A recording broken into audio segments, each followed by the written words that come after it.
হাই বেষ্টিজ, কি খবৰ? কেনেকুৱা গ'ল দিনটো আজি? তাকে এতিয়া ভাত বনাব লাগিব, খাব লাগিব। দিনটোৰ ব্যস্ততাটো শেষ হ'ল, এতিয়া ৰাতি খাবতো লাগিব। তাকে কি খাম বুলি ভাবিলোঁ ভোলৰ লগত বুটৰ দালি বনাওঁ। মাকো সুধিলোঁ, মায়ে ক'লে অঁ ভালেই কথা, তেনেহ'লে বনাই চাওঁচোন কেনেকুৱা লাগে।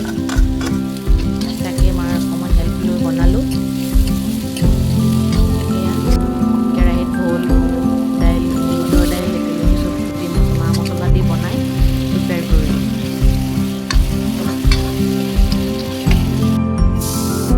মনে আৰু বহুত বিচাৰে নহয়, কি খাওঁ কি নাখাওঁ, এখন চব্জিটো নহয়। সেইকাৰণে আৰু চয়াবিন আলু এনেকৈ এখন চিম্পলি চব্জি এখন বনালোঁ। তাৰপিছত আৰু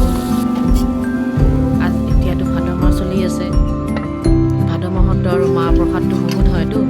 তাকে আৰু সেইকাৰণে মাহ প্ৰসাদখিনি আনি বুট আছিল বহুত, চাটনি বনালোঁ।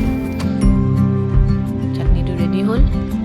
তাৰপিছত আৰু ভাত খাব ৰেডি আৰু এয়া বাঢ়িছে, মাকে বাঢ়িব দিলোঁ ভাতখিনি। এতিয়া খাম আৰু ভালেই লাগিব চাগে খাই। কেনেকুৱা পালে জনাব ভিডিঅ'টো।